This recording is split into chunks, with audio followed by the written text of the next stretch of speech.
Challenging star Darshan ಅವರ ಬಂಧನ ಆಗಿರುವಂಥದ್ದು ಇದಕ್ಕೆ ಸಂಬಂಧಪಟ್ಟಂಗೆ ಸಾಕಷ್ಟು ಕೂಡ ಈಗ ಚರ್ಚೆ ಆಗ್ತಾ ಇರುವಂಥದ್ದು. ಸೊ ಇದ್ರ ಬಗ್ಗೆ ಮಾತನಾಡೋದಕ್ಕೆ ನಮ್ಮ ಜೊತೆಗೆ ಸ್ವತಃ ಗೃಹ ಸಚಿವರು ಆಗಿರುವಂತಹ ಡಾಕ್ಟರ್ ಜಿ ಪರಮೇಶ್ವರ್ ಅವರು ಇದ್ದಾರೆ. ಅವ್ರ ಹತ್ರ ಒಂದಷ್ಟು ವಿಚಾರಗಳನ್ನ ಮಾತಾಡುವಂಥ ಒಂದು ಪ್ರಯತ್ನ ಮಾಡೋಣ. ಸರ್, ಈಗ ದರ್ಶನ್ ಅವರ ಬಂಧನ ಆಗಿರುವಂಥದ್ದು, ಸೊ ಇದ್ರ ಬಗ್ಗೆ ಏನು ಹೇಳ್ತೀರಿ?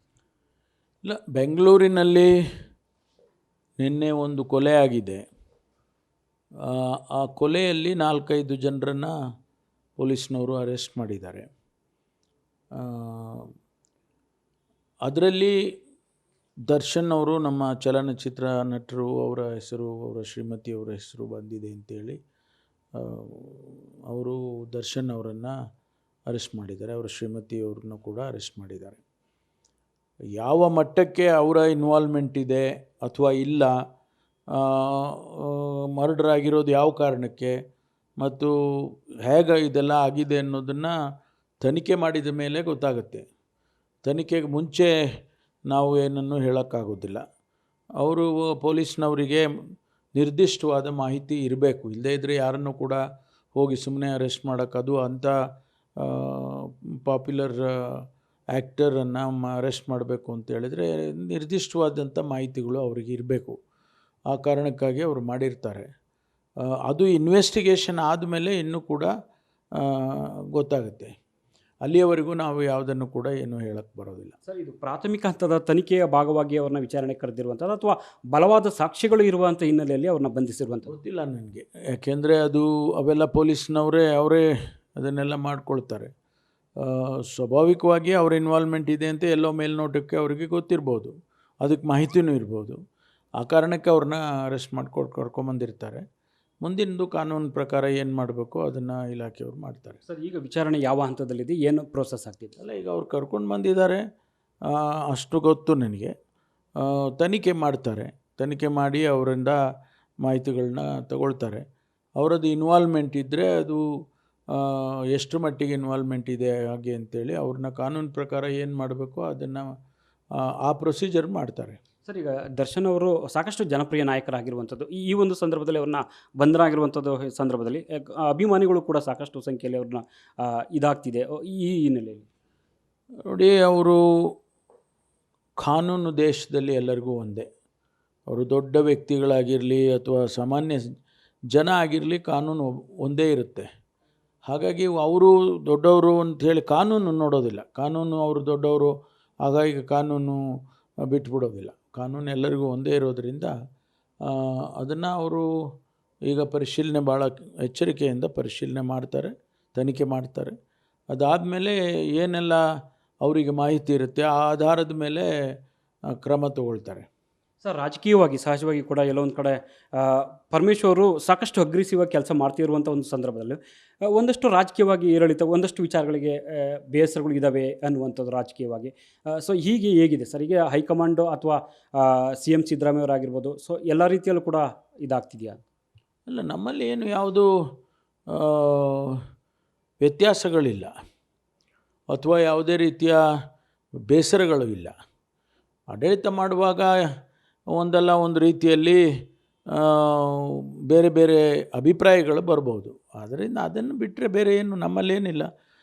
ಒಳ್ಳೆಯ ಆಡಳಿತವನ್ನು ಕೊಡಬೇಕು ಅಂತೇಳಿ ಮುಖ್ಯಮಂತ್ರಿಗಳು, ಉಪಮುಖ್ಯಮಂತ್ರಿಗಳು, ನಾವೆಲ್ಲರೂ ಕೂಡ ಬದ್ಧರಾಗಿದ್ದೇವೆ. ರಾಜ್ಯದ ಜನತೆಗೆ ನಾವು ಏನು ಮಾತು ಕೊಟ್ಟಿದ್ದೇವೆ ಆ ರೀತಿ ನಡ್ಕೊಳ್ತೇವೆ. ನಿಜ, ಲೋಕಸಭಾ ಚುನಾವಣೆಯಲ್ಲಿ ಒಂದಿಷ್ಟು ಸೆಟ್ ಬ್ಯಾಕ್ ಆಗಿದೆ ನಮಗೆ, ಇಲ್ಲ ಅಂತ ಹೇಳೋದಿಲ್ಲ. ಆದರೆ ನಿರೀಕ್ಷಿಸಿದ ಮಟ್ಟಕ್ಕೆ ಸಂಖ್ಯೆ ಬರಲಿಲ್ಲ ಅಂದರೂ ಕೂಡ ನಮ್ಮ ವೋಟ್ ಶೇರ್ ಜಾಸ್ತಿ ಆಗಿದೆ. ಆಮೇಲೆ ನಾವು ಒಂದೇ ಒಂದು ಸ್ಥಾನ ಗಳಿಸಿದ್ದು 19ರಲ್ಲಿ, ಈಗ 9 ಸ್ಥಾನ ಗಳಿಸಿದ್ದೇವೆ. ಒಂದು ಕಡೆ ಅದು ಸಮಾಧಾನನೂ ತಂದಿದೆ. ಆದರೆ ನಮ್ಮ ನಿರೀಕ್ಷೆ ನಾವು 20ರವರೆಗೂ ಬರತಕ್ಕಂಥ ಚಾನ್ಸಸ್ ಇದೆ ಅಂತೇಳಿ ನಾವೆಲ್ಲ ಅಂದ್ಕೊಂಡಿದ್ದು. ಅದು ಆಗಲಿಲ್ಲ. ಅನೇಕ ಕಾರಣದಿಂದ ಅದನ್ನು ವಿಶ್ಲೇಷಣೆ ಮಾಡ್ತೀವಿ ಅಂತೇಳಿ ನಮ್ಮ ಅಧ್ಯಕ್ಷರು ಮಾನ್ಯ ಶಿವಕುಮಾರ್ ಅವರು ಕೂಡ ಹೇಳಿದ್ದಾರೆ. ಹಾಗಾಗಿ ನಾವು ವಿಶ್ಲೇಷಣೆ ಮಾಡ್ಕೊಳ್ತೇವೆ. ನಮ್ಮ ನಾಯಕರಾದಂಥ ರಾಹುಲ್ ಗಾಂಧಿಯವರು ಕೂಡ ಅದನ್ನು ಮೊನ್ನೆ ಇಲ್ಲಿ ಬಂದಂಥ ಸಂದರ್ಭದಲ್ಲಿ ಹೇಳಿದ್ದಾರೆ. ಇದು ಬರೀ ನಮ್ಮ ರಾಜ್ಯಕ್ಕೆ ಅಷ್ಟೇ ಸೀಮಿತವಾಗಿ ಇರೋದಿಲ್ಲ. ಇಡೀ ದೇಶದಲ್ಲಿ ಎಲ್ಲೆಲ್ಲಿ ಕಾಂಗ್ರೆಸ್ಸು ಈ ರೀತಿ ಪರ್ಫಾರ್ಮೆನ್ಸ್ ಇದೆ, ಕಡಿಮೆ ಸೀಟ್ಗಳು ಬಂದಿದ್ದಾವೆ, ಅದನ್ನೆಲ್ಲ ವಿಶ್ಲೇಷಣೆ ಮಾಡಿಕೊಂಡು ಮುಂದಿನ ದಿನದಲ್ಲಿ ಹೇಗೆ ರಾಜಕಾರಣ ಮಾಡಬೇಕು ಅನ್ನೋದ್ರ ಬಗ್ಗೆ ಅವರು ತೀರ್ಮಾನ ಮಾಡ್ತಾರೆ. ACCಯಲ್ಲೂ ಮಾಡ್ತಾರೆ, PCCಯಲ್ಲೂ ಮಾಡ್ತಾರೆ. ಮಾಡಿ ನಮಗೇನು ಡೈರೆಕ್ಷನ್ಸ್ ಕೊಡ್ತಾರೆ ಆ ಪ್ರಕಾರ ನಾವೆಲ್ಲ ನಡ್ಕೊಳ್ತೀವಿ. ಸರ್, ಹಳೆ ಮೈಸೂರು ಭಾಗದಲ್ಲಿ ಎಸ್ಪೆಷಲಿ ಸೊ ಎಲ್ಲ ಒಂದು ಕಡೆ ಒಕ್ಕಲಿಗ ಮತ್ತು ಲಿಂಗಾಯತ ಸಮುದಾಯದ ಜಾತಿ ಸಮೀಕರಣ ಕಾರಣಕ್ಕಾಗಿ ಕಾಂಗ್ರೆಸ್ಗೆ ಒಂದಷ್ಟು ಸೀಟ್ಗಳು ಕಡಿಮೆ ಆಯಿತು ಅನಿಸುತ್ತಾ? ಅಲ್ಲ, ಅದು ಒಂದು ಕಾರಣ ಇರ್ಬೋದು, ಆದರೆ ಅದೊಂದೇ ಕಾರಣ ಅಂತ ಹೇಳೋದಿಲ್ಲ ನಾನು. ಬೇರೆ ಬೇರೆ ಕಾರಣಗಳು ಇದ್ದಾವೆ. ಅವುಗಳನ್ನೆಲ್ಲ ನಾವು ಇವಾಗ ಪರಿಶೀಲನೆ ಮಾಡಬೇಕಾಗ್ತದೆ. ನಾವು ಜನಸಮುದಾಯಕ್ಕೆ ಬಡತನ ನಿರ್ಮೂಲನೆ ಆಗಬೇಕು ಅಂತೇಳಿ ನಾವು ಗ್ಯಾರಂಟಿಗಳನ್ನು ಕೊಟ್ವಿ. ಆ ಗ್ಯಾರಂಟಿ ಎಷ್ಟರ ಮಟ್ಟಿಗೆ ಜನಸಮುದಾಯಕ್ಕೆ ತಲುಪಿದೆ, ಅದ್ರ ಬಗ್ಗೆ ಯಾವ ರೀತಿ ಜನ ತೀರ್ಮಾನ ಮಾಡಿದ್ದಾರೆ ಅನ್ನೋದನ್ನು ಕೂಡ ನಾವು ವಿಶ್ಲೇಷಣೆ ಮಾಡಬೇಕಾಗ್ತದೆ. ಅದರಿಂದ ಒಂದು ಕಾರಣ ಅಂತ ಹೇಳೋಕ್ಕೆ ಬರೋದಿಲ್ಲ, ಅನೇಕ ಕಾರಣಗಳಿದ್ದಾವೆ. ಅದನ್ನೆಲ್ಲ ನಾವು ಪ್ರದೇಶ್ ಕಾಂಗ್ರೆಸ್ ಸಮಿತಿಯ ಅಧ್ಯಕ್ಷರು, ಮುಖ್ಯಮಂತ್ರಿಗಳು ನಾವೆಲ್ಲ ವಿಶ್ಲೇಷಣೆ ಮಾಡುವಾಗ ಅವೆಲ್ಲ ಬೆಳಕಿಗೆ ಬರ್ತವೆ. ಅದನ್ನು ನಾವು ಅರ್ಥೈಸ್ಕೊಂಡು ಅದಕ್ಕೆ ಬೇಕಾದಂಥ ತೀರ್ಮಾನಗಳನ್ನು ಮಾಡ್ತೀವಿ. ಸರ್, BJP JDS ಒಂದಾಗಿರೋದ್ರಿಂದ ಕಾಂಗ್ರೆಸ್ಗೆ ಒಂದು ಸ್ವಲ್ಪ ಥ್ರೆಟ್ ಅಂತ ಅನಿಸುತ್ತಾ? ಇಲ್ಲ, ಥ್ರೆಟ್ಟಿಗನ್ನು ಒಂದೊಂದು ಎಲೆಕ್ಷನಲ್ಲಿ ಒಂದೊಂದು ರೀತಿಯಲ್ಲಿ ಆಗುತ್ತೆ. ಈಗ ನಮ್ಮ ಹಳೆ ಮೈಸೂರು ಭಾಗದಲ್ಲಿ ನೀವು ಹೇಳಿದಾಗೆ 2 ಸಮುದಾಯಗಳು ಒಟ್ಟಾಗಿರ್ಬೋದು, ಅದರ ಜೊತೆಗೆ ಇನ್ನೂ ಬೇರೆ ಬೇರೆ ಫ್ಯಾಕ್ಟರ್ಸ್ಗಳು ಕೂಡ ಇರ್ಬೋದು. ಉತ್ತರ ಕರ್ನಾಟಕದಲ್ಲಿ ಇನ್ನೂ ಬೇರೆ ಕಾರಣಗಳಿರ್ತವೆ. ಹಾಗಾಗಿ ಇದೆಲ್ಲವನ್ನು ವಿಶ್ಲೇಷಣೆ ಮಾಡ್ತೇವೆ, ಮಾಡಿ ಏನು ಸರಿಪಡಿಸ್ಕೋಬೇಕೋ ಅದನ್ನೆಲ್ಲ ಮಾಡ್ಕೊಳ್ತೀವಿ. ಸರ್, ತುಮಕೂರು ಸಾಕಷ್ಟು ಅಗ್ರೆಸಿವ್ ಆಗಿ ನೀವೆಲ್ಲರೂ ಕೂಡ ಹೋರಾಟ ಮಾಡಿದರೆ ಸೊ ಗೆಲ್ಲುವಂಥ ವಾತಾವರಣ ಕೂಡ ಇತ್ತು. ಆದರೆ ಯಾಕೆ ಸರ್ ಫಲಿತಾಂಶ ಅಲ್ಲಿ ಏನು ವಿಶ್ಲೇಷಣೆ ಮಾಡಿದೆ? ಅನೇಕ ಕಾರಣಗಳಿದ್ದಾವೆ. ನಾನು ಹೇಳಿದಾಗೆ ಈಗ ಹಳೆ ಮೈಸೂರು ಭಾಗದಲ್ಲಿ ಈ ಕಾಂಬಿನೇಷನ್ ಏನಾಗಿದೆ, ಅಲಯನ್ಸ್ ಆಗಿರ್ತಕ್ಕಂಥದ್ದು, ಅದು ಆ ಅಲಯನ್ಸು ಒಳ್ಳೆ ಫಲಿತಾಂಶವನ್ನು ಕೊಟ್ಟಿದೆ ಅವರಿಗೆ. ಆದರೆ ಅದೇ 19ರಲ್ಲಿ ನಾವು ಅಲಯನ್ಸ್ ಮಾಡಿಕೊಂಡಿದ್ದು JDSನವ್ರ ಜೊತೆ. ಆಗ ನಮಗೆ ಆ ಅಲಯನ್ಸು ಕೆಲಸ ಮಾಡಲಿಲ್ಲ, ಆದರೆ ಈ ಬಾರಿ ಕೆಲಸ ಮಾಡಿದೆ. ಆದ್ದರಿಂದ ಒಂದೊಂದು ಚುನಾವಣೆಯಲ್ಲಿ ಒಂದೊಂದು ರೀತಿಯಲ್ಲಿ ಆಗುತ್ತೆ. ಅದನ್ನು ನಾವು ಪ್ರದೇಶ್ ಕಾಂಗ್ರೆಸ್ ಸಮಿತಿಯಲ್ಲಿ ವಿಶ್ಲೇಷಣೆ ಮಾಡ್ತೇವೆ. ಸರ್, ಅಂದರೆ ನೀವು ಗ್ಯಾರಂಟಿ ಯೋಜನೆಗಳನ್ನೆಲ್ಲ ನಿರೀಕ್ಷಿತ ಮಟ್ಟದಲ್ಲಿ ಜನರು ಅಷ್ಟು ಒಲವು ತೋರಿಸಿಲ್ಲ ಅನ್ಸುತ್ತಾ, ಅಥವಾ ಹೇಗೆ ಸರ್ ಇದ್ರ ಬಗ್ಗೆ? ಹೇಳೋಕ್ಕೆ ಬರೋದಿಲ್ಲ, ಯಾಕೆಂದರೆ ನಮ್ಮ ವೋಟ್ ಶೇರ್ ಇದೆಯಲ್ಲ, ವೋಟ್ ಶೇರನ್ನ ನೀವು ನೋಡಿದರೆ, ಪರ್ಸೆಂಟೇಜ್ ಆಫ್ ವೋಟ್ ಶೇರ್ ನೋಡಿದ್ರೆ ಜಾಸ್ತಿ ಆಗಿದೆ. ಅದನ್ನು ನಾವು ಯಾವುದಕ್ಕೆ ರಿಲೇಟ್ ಮಾಡಬೇಕು? ನಮ್ಮ ಕ್ಯಾಂಪೇನಿಗೆ ರಿಲೇಟ್ ಮಾಡಬೇಕಾ, ಇಲ್ಲ ನಮ್ಮ ಗ್ಯಾರಂಟಿಗಳಿಗೆ ರಿಲೇಟ್ ಮಾಡಬೇಕಾ, ಅಥವಾ ನಮ್ಮ ನಾಯಕರುಗಳು ಪ್ರಚಾರ ಮಾಡಿದರು ಅದಕ್ಕೆ ರಿಲೇಟ್ ಮಾಡಬೇಕಾ? ಇದೆಲ್ಲ ಹೇಳೋಕ್ಕೆ ಬರೋದಿಲ್ಲ. ನಾವು ಡೆಫಿನೆಟ್ಟಾಗಿ ಇದೇ ಕಾರಣಕ್ಕೆ ನಾವು ಸೋತಿದ್ದೇವೆ, ಇದೇ ಕಾರಣಕ್ಕೆ ಗೆದ್ದಿದ್ದೇವೆ ಅನ್ನೋದನ್ನು ನಿರ್ದಿಷ್ಟವಾಗಿ ಹೇಳಬೇಕು ಅಂದರೆ ಅದಕ್ಕೊಂದು ಅನಾಲಿಸಿಸ್ ಮಾಡಬೇಕಾಗ್ತದೆ. ಬೂತ್ ವೈಸು ಯಾವ ರೀತಿ ವೋಟಿಂಗ್ ಪ್ಯಾಟ್ರನ್ ಆಗಿದೆ, ಯಾವ ಸಮುದಾಯ ಎಲ್ಲಿದ್ದಾರೆ, ಯಾವ ಬೂತ್ನಲ್ಲಿ, ಒಂದು ಬೂತ್ನಲ್ಲಿ 500 ವೋಟ್ ಇದ್ದರೆ ಆ 500 ವೋಟು ಯಾವ್ಯಾವ ಸಮುದಾಯಗಳು ಮೆಜಾರಿಟಿ ಯಾರ್ದಿದೆ, ಇದನ್ನೆಲ್ಲ ವಿಶ್ಲೇಷಣೆ ಮಾಡಿದರೆ ನಮಗೊಂದು ಚಿತ್ರಣ ಸಿಕ್ಕುತ್ತೆ. ಅಲ್ಲಿವರೆಗೂ ಕಾಯಬೇಕು. ಸರ್, ಭಾಳ ಮುಖ್ಯವಾಗಿರುವಂಥದ್ದು ಸರ್, ಈಗ ಒಂದು ಮಾತನ್ನು ಹೇಳ್ತಿದ್ದಾರೆ ನೀವು, ಪರಮೇಶ್ವರ್ ಅವರು 8 ವರ್ಷಗಳ ಕಾಲ KPCC ಅಧ್ಯಕ್ಷರಾಗಿ ಸಮರ್ಥವಾಗಿ ನಿಭಾಯಿಸಿದ್ರು ಕೂಡ. ಸೊ ಆ ಸಂದರ್ಭದಲ್ಲಿ ಅಧಿಕಾರಕ್ಕೆ ಕೂಡ ಬಂದಿತ್ತು. ಆದರೆ ಎಲ್ಲೊಂದು ಕಡೆ ಪರಮೇಶ್ವರ್ ಅವರ ಮಾತಿಗೆ ಒಂದಷ್ಟು ಮನ್ನಣೆಗಳು ಸಿಗ್ತಾ ಇಲ್ಲ ಅನ್ನುವಂಥ ಮಾತುಗಳು ಕೂಡ ವ್ಯಕ್ತ ಆಗ್ತಿಲ್ಲ. ಹಾಗೇನಿಲ್ಲ, ಯಾವತ್ತೂ ಕೂಡ ಆ ರೀತಿ ನನಗೆ ಹೈಕಮಾಂಡ್ನವರಾಗಲಿ ನಮ್ಮ ರಾಜ್ಯದ ನಾಯಕರುಗಳಾಗಲಿ ಆ ರೀತಿ ಯಾವತ್ತೂ ನನ್ನನ್ನು ಟ್ರೀಟ್ ಮಾಡಿಲ್ಲ. ಅದು ಎಲ್ಲೋ ತಪ್ಪು ಕಲ್ಪನೆ. ಆ ರೀತಿ ಬಂದರೆ ನಾವೆಲ್ಲ ಈ ಪಕ್ಷದಲ್ಲಿ ನಾವೇ ಒಂದು ಭಾಗ. ನಾವೆಲ್ಲರೂ ಕೂಡ, ಸಿದ್ದರಾಮಯ್ಯನವ್ರು ಇರ್ಬೋದು, ಶಿವಕುಮಾರ್ ಇರ್ಬೋದು, ನಾನಿರ್ಬೋದು, ನಾವೆಲ್ಲರೂ ಕೂಡ ಒಂದು ಭಾಗ. ನಮಗೆಲ್ಲ ಕಾಮನ್ ಮ್ಯಾಂಡೇಟ್ ಇದೆ.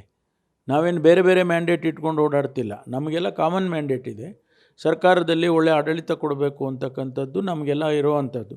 ಹಾಗಾಗಿ ನಾವು ಬೇರೆ ಬೇರೆ ಭಿನ್ನಾಭಿಪ್ರಾಯಗಳನ್ನ ಇಟ್ಕೊಂಡು ಆಡಳಿತ ಮಾಡೋಕ್ಕಾಗೋದಿಲ್ಲ. ನಮಗೆಲ್ಲರಿಗೂ ಕೂಡ ಒಂದೇ ಒಂದು ನಿರ್ದಿಷ್ಟವಾದಂಥ ಜವಾಬ್ದಾರಿಯನ್ನು ಜನ ಕೊಟ್ಟಿದ್ದಾರೆ. 135 ಸೀಟ್ ಕೊಟ್ಟಿರೋದು ಒಳ್ಳೆ ಆಡಳಿತ ಕೊಡಿ ಅಂತೇಳಿ, ಅದನ್ನು ಮಾಡ್ತೀವಿ. ಕೊನೆಯದಾಗಿ ಸ್ಥಳೀಯ ಸಂಸ್ಥೆ ಚುನಾವಣೆಗಳು ಮತ್ತು 3 ವಿಧಾನಸಭಾ ಉಪಚುನಾವಣೆ ಕೂಡ ಇರುವಂಥದ್ದು. ನಿಮಗೆ BJP JDS ಮೈತ್ರಿ ಆಗಿರುವಂಥ ಹಿನ್ನೆಲೆಯಲ್ಲಿ ಒಂದು ಸವಾಲು ಅಂತ ಅನಿಸುತ್ತಾ, ಅಥವಾ ಸುಲಭವಾಗಿ ಟಾಸ್ಕ್ ಅನಿಸುತ್ತೆ? ಯಾವ ಚುನಾವಣೆಯೂ ಸುಲಭ ಅಂತ ಎಲ್ಲೂ ಯಾರೂ ಹೇಳೋಕ್ಕಾಗೋದಿಲ್ಲ. ಚುನಾವಣೆ ಜನರ ಮುಂದೆ ಹೋಗಬೇಕು, ಜನ ತೀರ್ಮಾನ ಮಾಡಬೇಕು. ವಿಶ್ವಾಸ ಇಟ್ಕೊಂಡು ಹೋಗೋದು ಬೇರೆ, ಆದರೆ ಜನ ತೀರ್ಮಾನ ಮಾಡೋದೇ ಬೇರೆ ಅಲ್ವಾ? ಹಾಗಾಗಿ ನಮಗೆ ಈ 3 ಚುನಾವಣೆ ಬರೋದನ್ನು ನಾವು ಖಂಡಿತವಾಗಿ ಎದುರಿಸ್ತೇವೆ. ನಾವು 3 ಗೆದಿಬೇಕು ಅಂತ ನಾವು ರಣನೀತಿಯನ್ನು ಮಾಡ್ಕೊಳ್ತೇವೆ.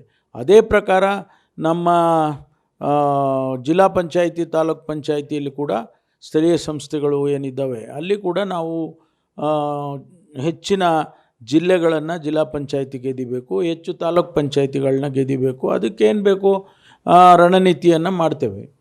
ಸೊ ಇದಿಷ್ಟು ಕೂಡ ಗೃಹ ಸಚಿವರಾಗಿರುವಂಥ ಡಾಕ್ಟರ್ ಜಿ ಪರಮೇಶ್ವರ್ ಅವರ ಸ್ಪಷ್ಟವಾದ ಮಾತುಗಳು.